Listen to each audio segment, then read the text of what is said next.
हम लोग पिछले कक्षा में क्या पढ़ चुके थे, बहादुर के बारे में। ये बहादुर जो है कहाँ से आया था, मतलब नेपाल और बिहार के बॉर्डर पर से। उसके बाद में इसके पिताजी क्या हो गए थे और इसको लेकर के कौन आया था। उसके बाद में लेखक की पत्नी का नाम क्या था, यह घर से कितना रुपया लेकर के भागा था, कहाँ से चुरा कर भागा, क्यों, सुनो धीरे धीरे बोलो, क्यों भागा था। तो 2 भाई इसको ही मारा था, तो माँ भी इसको खूब मारी थी, इसलिए किस बर्तन से यह 2 रुपया चुरा के भागा था। और उसके बाद में यह घर में सबको क्या करता था, खुशहाल रखता था, सबके काम धंधा को करते रहता था। उसके बाद इसका शरीर जो था वो कैसन था, चकई था। उसके बाद में चपटा मुंह था, गोरा बदन था, और कपड़ा भी इसका बताया गया था इस चैप्टर में, हाफ पैंट था। उसके बाद में हाफ शर्ट था, भूरे रंग का जूता था, लाल मैंने स्काउट गाइड की रुमाल जो था वो गर्दन में बांधे हुआ था। ये सब चीज़ हम लोग पढ़ चुके थे, और भी चैप्टर के अंदर का बहुत सारा चीज़ पढ़ चुके थे, जो कि आप लोग रिवीजन कर लीजिएगा, एक बार कर लीजिएगा और बोलिएगा तो हम रिवीजन करवा देंगे, ठीक है। अब आगे जब यहाँ पर क्या होता था कि लेखक के बेटा का नाम क्या था, किशोर, बड़े बेटा का नाम क्या था, किशोर था। और किशोर सबसे पहले बहादुर को पीटना शुरू किया था, किस बात को लेकर, साइकिल साफ नहीं करने के बात को लेकर के। उसके बाद में फिर निर्मला भी है, वह धीरे धीरे रूडली होने लगी, और रोटी बनाती थी पतली पतली, कौन, तो पतली पतली निर्मला पतली पतली रोटी बनाती थी, इसलिए पतले पतले बहादुर को पतली पतली रोटी नहीं दे दी, और बोली कि तुम खुद बना के अपना खा लो, तुम्हारा जीभ जो है ना चटोर हो गया नीमन नीमन खाते खाते। ये कौन आग लगा दिया था, पड़ोसी। समझ में आया, तब पड़ोसियों के घर में आग लग जाए, ये हम कही तरी, ठीक। तो अब उसके बाद में निर्मला भी उसको पीटना शुरू कर दी। तो कभी कभी ऐसा होता था कि एक गलती पर दोनों ही पिटाई करते थे, कौन कौन, समझ में आ गया। और उसके बाद आगे हम लोग पढ़ते हैं कि आगे क्या हुआ था कहानी में। पिछले क्लास में आप लोगों ने कहानी का लगभग पार्ट पढ़ चुका था, मैं पढ़ चुके थे आप लोग, ठीक है। तो अब बरसात बीत गई थी, आकाश दर्पण की तरह स्वच्छ दिखाई देता था। माने आकाश जो है, बारिश जब खत्म हो जाता है तो आसमान साफ हो जाता है कि नहीं हो जाता है, तो वही बात। मैंने बहादुर को माँ के पास चिट्ठी लिखी, मैंने बहादुर की माँ के पास क्या किया, चिट्ठी लिखी। उसका लड़का मेरे पास मजे में है, मैं उसकी तनख्वाह के पैसे उसके पास भेज दिया करूँगा। लेकिन कई महीनों के बाद भी उधर से कोई जवाब नहीं आया था। मैंने बहादुर से कह दिया कि उसका पैसा यहाँ जमा रहेगा, जब वह घर जाएगा तो लेता जाएगा। अब ध्यान देना है, लेखक क्या करते हैं, माने अच्छे हैं, तभी तो बहादुर के जो उनकी जो मम्मी है यानी माँ है, उसके पास चिट्ठी भी लिख देते हैं कि हाँ आपका लड़का मेरे यहाँ अच्छे से है, मज़े से है। और उसके बाद बहादुर को भी बोल दिए कि तुम्हारा पैसा जो है मेरे पास ही जमा रहेगा, क्योंकि उधर से चिट्ठी का रिप्लाई नहीं आता था। तो यह बोल दिए कि तुम्हारा पैसा मेरे यहाँ जमा रहेगा, और तुम जब जाना ना अपने घर तो पैसा मेरे से पूरा हिसाब करके लेके चल जाना। ऐसा लेखक बहादुर को बोल देते हैं, ठीक है। पर अब बहादुर से भूल गलतियां अधिक होने लगी, माने उससे गलती सब अब ज़्यादा होने लगा। शायद इसका कारण मारपीट और गाली गलौज हो। तो कोई भी इंसान को ज़्यादा टॉर्चर करोगे तो गलती होना शुरू हो जाएगा, ठीक है। कोई भी इंसान दिन भर डेरा रहेगा तो अनजाने में उससे गलती होता जाएगा, और नहीं होगा ना तो जो अगला आदमी सब है, माने जैसे किशोर है, निर्मला है, वो लोग का तो हाथ खुल गया इसके ऊपर, तो नहीं भी गलती होने पर गलती उसको दिखाई देगा, समझ में आया। नहीं भी गलती किया रहेगा बहादुर, तभी वो सबको क्या होगा, तो गलती दिखाई देगा। तो वही बात हो गया था। मैं कभी कभी इसको रोकना चाहता, फिर यह सोचकर चुप लगा जाता कि नौकर चाकर तो मारपीट खाते ही रहते हैं, समझ में आया। पहले यही नौकर यानी यही बहादुर का किस प्रकार से मान सम्मान दिया जाता था, अब वही बहादुर का किस प्रकार से बोला जा रहा है कि नौकर चाकर तो मारपीट खाते ही रहते हैं, ऐसा बोला जा रहा है, ठीक है। अब सुनिए क्या कहता है। एक दिन रविवार को मेरी पत्नी के एक रिश्तेदार आए, बड़ी आग लगाओ रिश्तेदार है, समझना इस रिश्तेदार के बारे में, भगवान न करे इस रिश्तेदार के ऊपर घरे आवे। अब तब आएगा रिश्तेदार आए तो उन्हीं से मिठाई ले आएगा कि घरे आके कहेगा कि हम तब मिठाई उन्हीं खरीदे वाला रही है, उन्हीं खरीदे वाला रही है, लेकिन गलती से चल रही है तो कहलिए कि वही तो बगल में चौक हुई उधर से ले लिया। माने मोतिहारी से लोग आएगा तो मोतिहारी से मिठाई लेके आएगा कि हमारा चौक पर आएगा खरीदने? कहाँ से आएगा? मोतिहारी से आएगा तो मोतिहारी ने खरीदेगा। अब मेरे ससुराल से मेरे साले लोग आएंगे, मेरे ससुराल से मेरे सारे लोग आएंगे तो उधर से रूनी सैदपुर से मिठाई बढ़िया का मिलता है तो उधर से लेके आएंगे ना, आके कहेंगे मधुबनी में ले लेंगे हम, नहीं ना, उधर से लेके आएंगे। तो यहाँ पे वही रिश्तेदार आ करके कहेंगे कि हम तो सोच लिए कि यही तो ले लूँ, यही तो ले लूँ। तो वही बात यहाँ पे निर्मला की जो रिश्तेदार है वह क्या करती है, वो रास्ते में से उधर से पहले से मिठाई नहीं लाती है और यहाँ पर आके कहती है कि हम तो ले वाला नहीं रही है, लेकिन बगल में कोनो मैंने मिठाई का दुकान निमन निमन न मिला है। भाई पूरा रास्ता पर मिठाई का दुकान नहीं निमन मिला है तो ले नहीं ले आने का एक बहाना होना चाहिए। तो वही बात यहाँ पे आएगा, समझिएगा, सुनिएगा। जब बीवी बच्चों के साथ थे वह अपने किसी खास संबंधी के यहाँ आए थे। देखिएगा, एक दिन रविवार को मेरी पत्नी के एक रिश्तेदार आए थे। किसकी पत्नी के रिश्तेदार? हाँ, ये नहीं कह दीजिएगा कि मेरी पत्नी के रिश्तेदार, ठीक है। जब बीवी बच्चों के साथ थे वह अपने किसी खास संबंधी के यहाँ आए थे, ठीक है। तो यहाँ भी भेंट मुलाकात करने के लिए चले आए थे। घर में बड़ी चहल पहल मच गई, यानी कि कोई भी गेस्ट आएगा तो घर में चहल पहल मचेगा कि नहीं, माने होगा। तो मैं बाजार से रोहू मछली और देहरादूनी चावल लाया था। वाह! अब सुनिएगा, लेखक के घर में जो गेस्ट आया था उसके लिए ये लोग लेखक जो है वह क्या लाए थे? रोहू मछली और देहरादूनी चावल लाए थे कि हमारे घर में मेहमान आया है, अब मेहमान को हमको निमन निमन चीज खिलाना है, ठीक है। तो यहाँ पे नाश्ता पानी के बाद बातों की जलेबी छनने लगी, मैंने बात का सिलसिला शुरू हो गया।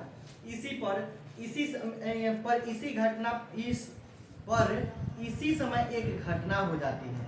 अचानक उस रिश्तेदार की पत्नी नीचे फर्श पर झुक कर देखने लगती है। ये सब लबरई के खेती है, झूठ बोल रही है ये और एक्टिंग कर रही है, समझिएगा कैसे।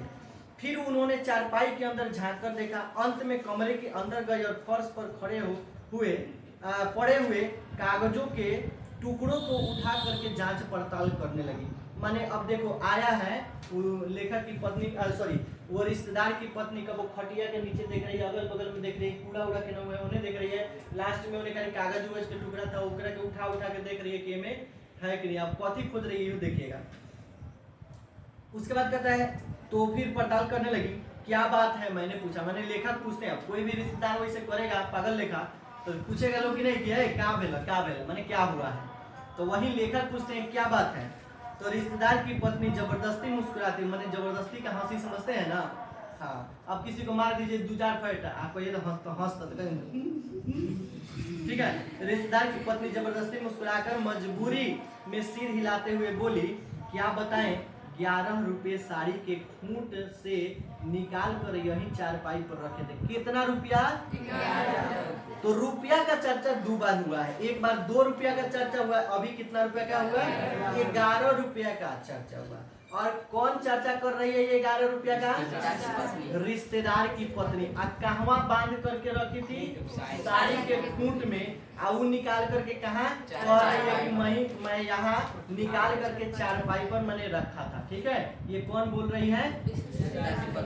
पर वे मिल नहीं रहे हैं। मतलब आप बताइए, कोई रिश्तेदार आएगा तो खटिया पर काहे पैसा रख देगा, चाहे चौकी पर काहे रख देगा, वो अपन बैग में रखेगा या पॉकेट में रखेगा, यही ना। चाहे साड़ी का खूंट में था तो वही खूंट में रहने देती, क्या जरूरत है चौकी पर रखने का। ये लबरई की खेती है कि नहीं है? तो चलिए देखते हैं कहाँ तक लबरई की खेती हो रहा है। हाँ, खूब अच्छी तरह याद है। माने ई लेखक साहब पूछ रहे हैं कि क्या आपको ठीक से याद है ना। तो ई बोल रही है हाँ, खूब अच्छी तरह याद है। ये रुपए मैंने खूंट में बांध कर रखे थे, रिक्शे वाले को देने के लिए खूंट खोला ही था, फिर वे रुपए चारपाई पर रख दिए थे, फिर 4 रुपए की मिठाई मत देखिए, अब क्या छूट देखिएगा। 4 रुपए की मिठाई मंगा लूंगी, कुछ बच्चों के हाथ में रख दूंगी, रास्ते में कोई ढंग की दुकान नहीं मिली थी, नहीं तो उधर से ही मिठाई लेते आते।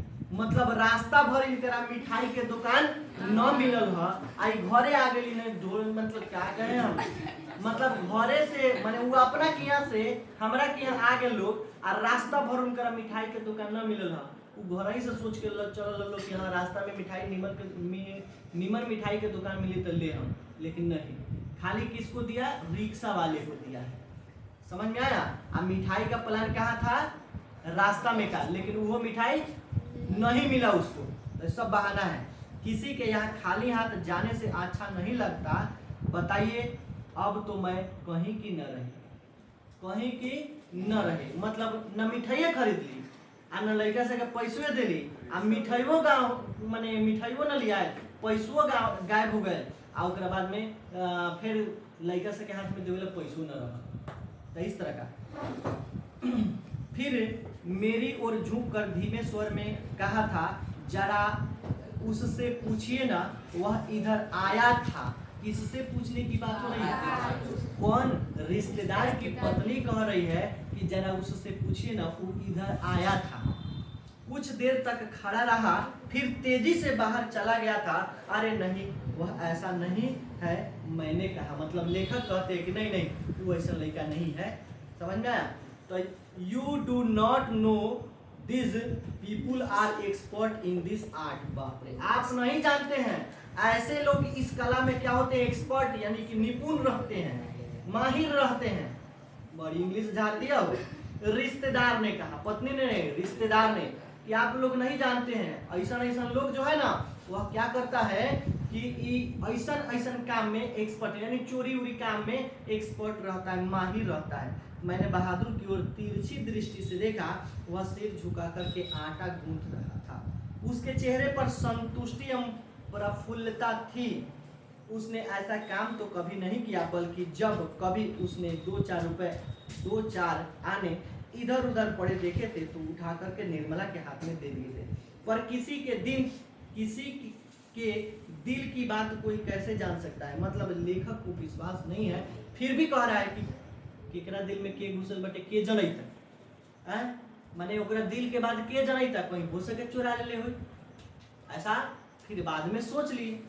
तो न मालूम अचानक मुझे क्या हो गया, मैं गुस्से में आ गया। बहादुर, मैंने कड़े स्वर में कहा। माने लेखक कहते हैं बहादुर, तो अब क्या होता है, जी बाबूजी कहकर के वो दौड़ के आता है, इधर आओ, माने ये कहते हैं इधर आओ, तो वह आकर के खड़ा हो गया। तुमने यहाँ से रुपए उठाए थे? तो क्या कहता है बहादुर, जी नहीं बाबूजी। उसके निर्भय उत्तर थे, मतलब वह बिना डरा हुआ था, क्योंकि लेगा तो डरेगा, नहीं लेगा तो कथी कहेगा, जबरदस्ती कह देगा कि हाँ लिए हैं। जब आप 2 रुपया या 10 रुपया किसी का लीजिएगा तबे ना कहिएगा कि हाँ लिए हैं, चाहे डराइएगा उड़ाइएगा, लिए रहिएगा तबे ना। आज जब लेवे नहीं किए तो डराने का कोई सवाल उत्पन्न होता है? कितनों जबरदस्ती डरवाएंगे तो आप नहीं डराइएगा, जबरदस्ती थोड़े कह दीजिएगा कि हम लिए हैं, नहीं। वही बात हो गया। ठीक बताओ, मैं बुरा नहीं मानूंगा। नहीं बाबूजी, मैं लेता तो बता देता, तुम यहाँ खड़े नहीं थे। अब रिश्तेदार बोलता, रिश्तेदार की पत्नी ने कहा तुम यहाँ नहीं खड़े थे। फिर तेजी से बाहर चले गए, माने ऐसा रिश्तेदार की पत्नी कहती है। ठीक है, देखो भैया, सच सच बता दो, मिठाई खरीदने और बच्चों के पैसे देने के लिए रुपए, मतलब, और रिश्तेदार की पत्नी कहती है, ए भैया दे देना, मिठाई खरीदे ला रख ले रे पैसा, लड़के छोट लड़का से देवे ला रख ले, दे दा, झूठ न बोला, दे दा। तब मैं तो बुरी फंसी, अब वापस जाने के लिए रिक्शे के पैसे नहीं। वाह, ये तो सब व्यवस्था ही करके आई है पहले ही से रिश्तेदार लोग, कि अब आया लोग तो खाली भाड़ा लगा। अभी 11 रुपये का बहाना बना दिया, तो लेखक जी तो एकदम लाजे शर्म, मतलब एकदम। अब सोचिए ना, हम ही लोग के घरे अगर चाहे आप ही लोग के घरे या किसी के घर भी कोई भी जाए आ कह दे हमारा सारा पैसा तो रास्ते में भुला गया, हमारा सारा पैसा तो रास्ते में भुला गया, तो जिसके घर जो भी जाएगा तो देगा कि नहीं, भाड़ा खर्चा तो जरूर देगा, लाजे पीछे दे ही देगा। तो वही क्या करता है लेखक, देने की पलाना। मैं तो बाहर नमक लेने गया था। यह कौन कहता है? बहादुर कहता है कि मैं तो बाहर नमक लेने के लिए गया था। सच सच बता बहादुर, अगर नहीं बताएगा तो बहुत पीटूंगा और पुलिस के सुपुर्द कर दूंगा। मैं चिल्ला पड़ा, यानी लेखक चिल्ला के कहते हैं कि सच सच बताओ, नहीं तो बहुत पीटूंगा और पुलिस को दे दूंगा।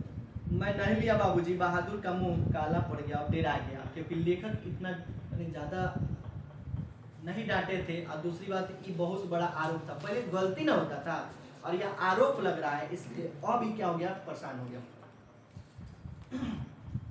पता नहीं मुझे क्या हो गया, मैंने सहसा उछलकर उसके गाल पर एक तमाचा जड़ दिया, मैंने एक चाटी मार दिया। मैं आशा कर रहा था कि ऐसा करने से वह बता देगा।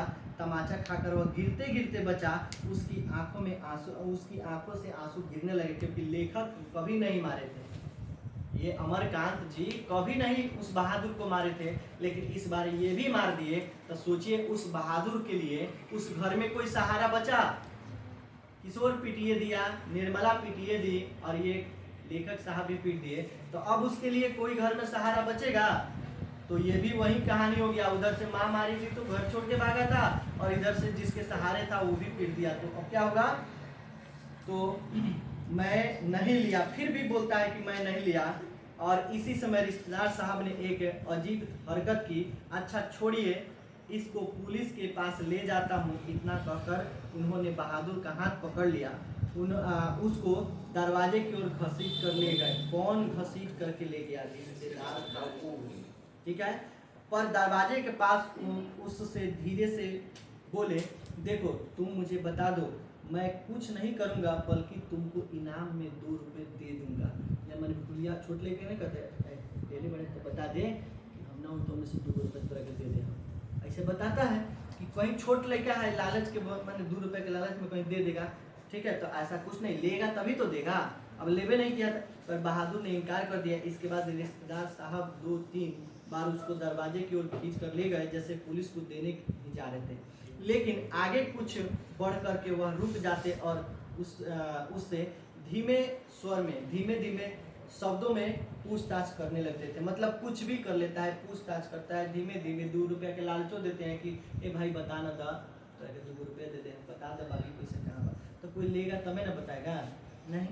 अंत में हार कर उन्होंने उसको छोड़ दिया। वापस आकर चारपाई पर बैठते हुए हंसकर बोले, जाने दीजिए, ये सब बड़े घाघ होते हैं। क्या होते हैं? घाघ। किसी झाड़ी वाड़ी में छिपा आया होगा या जमीन में गाड़ आया होगा। मैं तो इन सबको खूब जानता हूँ। भालू बंदर से कम थोड़े होते हैं ये। चलिए, इतना नुकसान लिखा था। यह कौन बोलती है या बोलता है? रिश्तेदार। इसके बाद निर्मला ने भी उसको डराया धमकाया, 2-4 तमाचे जड़ दिए, पर वह नहीं करता रह गया। लेवे नहीं किया था, नहीं तो इतना कोई मारेगा, इतना धमकी देगा तो वो बता नहीं देगा। लिया रहेगा तो जरूर डरे बोल देगा, नहीं लिया रहेगा तो नहीं बोलेगा। कहता इस घटना के बाद बहादुर काफी डांट मार खाने लगा, और घर के सभी लोग उसको कुत्ते की तरह दूर-दूराया करते थे। किशोर तो जैसे उसकी जान के पीछे पड़ गया था।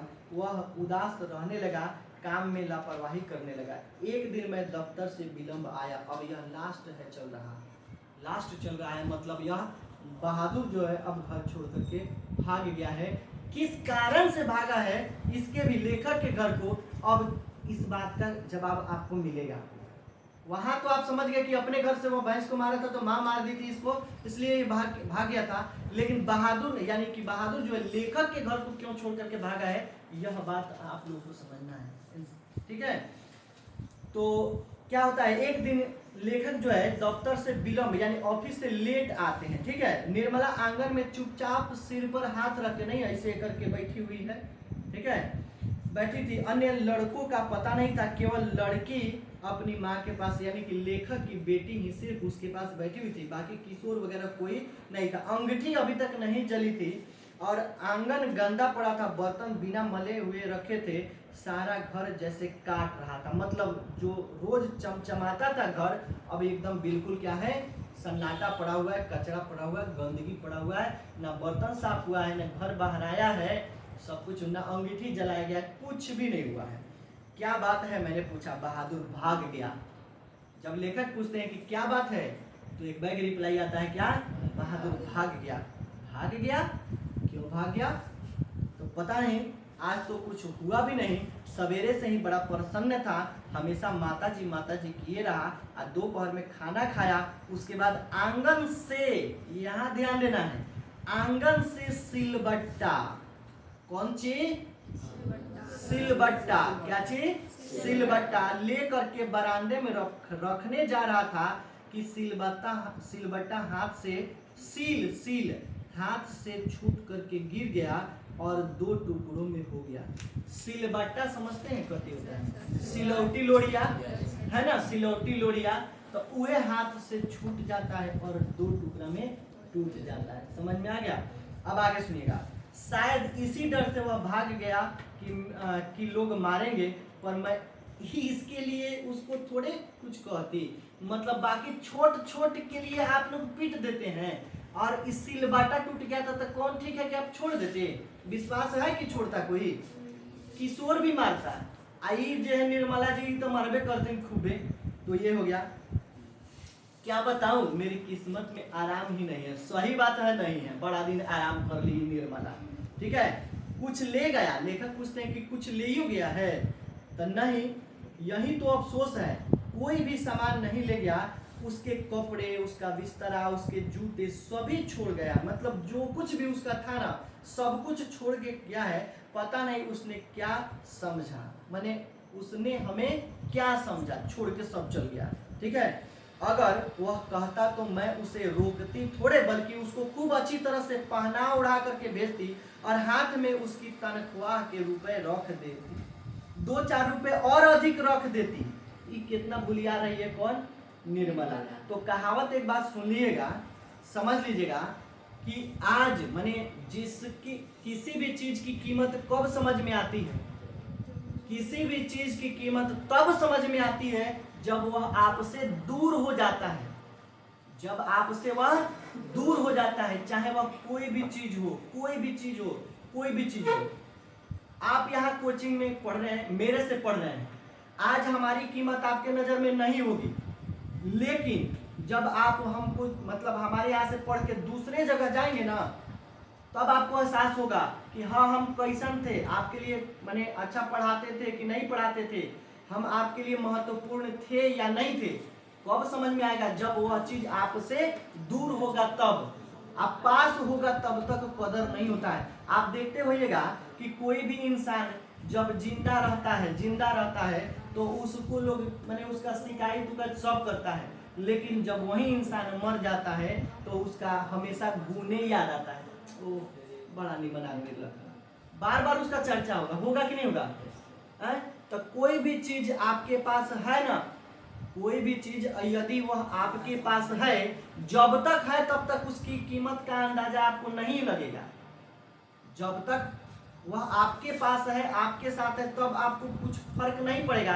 और जैसे वह आपसे दूर होगा तैसे ही उसकी कीमत का अंदाजा लग जाएगा। वह आपके लिए बहुत अनमोल दिखने लगेगा। समझ में आएगा कि हमने क्या खोया है, समझे? वही बात यहाँ पे भी होती है, ठीक है। तो यहाँ पे ये क्या कर रही है कि अगर वो बोलता तो हम और भी एक्स्ट्रा पैसा रख देते। जब था तो उसका अहमियत था, उसको कोई भी वैल्यू करता था। सब कोई छोटी छोटी गलती पर पिटाई शुरू कर दिया था, तो काहे ला रहेगा पिटाई खाने के लिए? नहीं, कहता है 2-4 रुपए और अधिक दे। ये हो गया। और वे 11 रुपए, और वह लेखक पूछते हैं और जो 11 रुपए भुलाया था, जो बहादुर का नाम रखा रहा था, वो खुद निर्मला ही कहती है कि अरे वो लोग वैसा के झूठ मूठ के बहाना बनाया था। देखिए, तो जब जानते थे तो रिश्तेदार को ही अति कर देते। बहादुर तो इतना नहीं पिटाता, बहादुर को तो तकलीफ नहीं ना होता। तो अरे वह झूठ है, मैं तो पहले ही जानती थी कि वे लोग बच्चों को कुछ देना नहीं चाहते, इसलिए अपना गलती और लाज छिपाने के लिए परपंच रच रहे हैं। माने क्या कर रहे हैं? बहाना, षड्यंत्र रच रहे हैं। उन लोगों को क्या आता है? उन लोगों को क्या मैं जानती नहीं? कभी उनके रुपए रास्ते में गुम हो जाते हैं, कभी वे गलती से घर ही छोड़ आते हैं। मेरे कलेजे में तो जैसे कुछ हौड़ रहा है। अब खत्म हो गया तो नौकर चल गया तो एकदम बेचैन है। कौन? निर्मला एकदम बेचैन है कि अब तो मेरे कलेजे में कुछ हौड़ रहा है, पता नहीं काफी गुम हो गया, ऐसा लग रहा है, सोच रही है। किशोर को भी बड़ा अफसोस है। किशोर भी तो मारते थे, क्या पीटने के लिए सोच रहा है कि अब किकरा के पीटम है? अब उसने सारा शहर छान मारा पर बहादुर नहीं मिला, और किशोर आकर के कहने लगा, अम्मा एक बार भी अगर बहादुर आ जाता तो मैं उसको पकड़ लेता और कभी जाने न देता। उससे माफी मांग लेता और कभी नहीं मारता। अब किशोर को भी अफसोस हो रहा है, निर्मला को भी अफसोस हो रहा है, यानी दोनों लोग अफसोस कर रहे हैं क्योंकि इन दोनों की काम भी बहुत होती थी और इन दोनों को उस चीज की जो खोया है ये लोग नौकर, उस चीज की कमी का एहसास हो रहा है क्योंकि अभी आंगन में क्या पूरा कचरा उचरा पड़ा है कि नहीं, तो जो खो दिया है उसके लिए इन लोगों को क्या हो रहा है, अफसोस हो रहा है। जब उनके पास था तो कोई अफसोस हो रहा था नहीं, इसलिए बार बार बोल रहे हैं कि जो भी वस्तु, जो भी चीज, जो भी व्यक्ति आपके पास है अभी, उसकी कीमत अभी है, उसका अभी ही महत्व जान लीजिए, आप उसको अपना मान लीजिए, नहीं तो जिस दिन वह आपसे दूर जाएगा, जिस दिन वह आपसे दूर जाएगा, समझिए कि आपको एहसास होने लगेगा कि हम बहुत बड़ा चीज खोए हैं। बार बार बोल रहे हैं, जब तक कोई चीज आपके पास रहता है तब तक उसका कीमत का अंदाजा नहीं रहता है, आपको वैल्यू नहीं होती है आपको। आज जैसे ही खत्म हो जाता है, खो जाता है, दूर चल जाता है, तब पता चलता है कि हमारे पास से बहुत बड़ा चीज खत्म हो गया, बहुत बड़ा चीज खो दिए हम। समझ में आया? तो जब तक है तब तक उसका वैल्यू दीजिए, उसको अपना मानिए, उसकी कीमत को समझिए। अब सच, अब ऐसा नौकर कभी नहीं मिलेगा। कितना आराम दे गया वह, अगर वह कुछ चुरा कर ले गया होता तो संतोष होता। निर्मला आंखों पर आंचल रखकर रोने लगी। मुझे बड़ा क्रोध आया, मैं चिल्लाना चाहता था पर भीतर ही भीतर कलेजे जैसे बैठ रहा हूँ। मैं वहीं चारपाई पर सिर झुका करके बैठ गया। मुझे एक अजीब सी लघुता का अनुभव हो रहा था। यदि मैं न मारता तो शायद वह न जाता। यो बात सही है, क्योंकि लेखक के भरोसे ही तो था। किशोर मारा कोई बात नहीं, निर्मला मारी कोई बात नहीं, लेकिन लेखक भी मार दिए तो बताओ, इस घर में तो सब कोई मारा करे है, मतलब सब कोई मारने वाला ही है। तो यही कहता है, मैंने आंगन में नजरें दौड़ाई, एक और स्टूल पर उसका बिस्तरा रखा था। अलगनी पर उसके कुछ कपड़े टंगे हुए थे, जिसको हम लोग अरगनी कहते हैं, ठीक है। स्टूल के नीचे भूरा जूता था, मेरे साले साहब के लड़के का था। अच्छा, जूता भी पता चल गया कि साले साहब। मैं उठकर अलगनी के पास गया, उसके नेकर की जेब में हाथ डाल करके उसके सामान निकालने लगा। वहीं गोलियां, पुराने ताश की गड्डी, खूबसूरत पत्थर, ब्लेड और कागज की नावें। यह भी आपका क्वेश्चन है, आंसर है, ये याद कर लीजिएगा कि बहादुर के जेब से क्या निकला, या बहादुर अपने साथ कौन कौन चीज रखता था। समझ में बात आया? अब आपका यह चैप्टर, बहादुर चैप्टर खत्म हो गया और हमको पूरा विश्वास है आप इस चैप्टर के पूरा ऑब्जेक्टिव आपका कंप्लीट हो गया होगा, पूरा कंप्लीट हो गया होगा। चाहे वह डेट ऑफ बर्थ किसी का पूछा जाए या फिर मतलब कौन सा पॉइंट पूछा जाएगा, सब आप बता सकते हैं। ऑब्जेक्टिव, सब्जेक्टिव, इसके क्वेश्चन को आप लोग कंप्लीट कर लीजिएगा। समझ में बात आया? कल हम आप लोगों का कॉपी चेक करेंगे ऑब्जेक्टिव सब्जेक्टिव का, ठीक है, कंप्लीट होना चाहिए। चलिए आज इतना ही।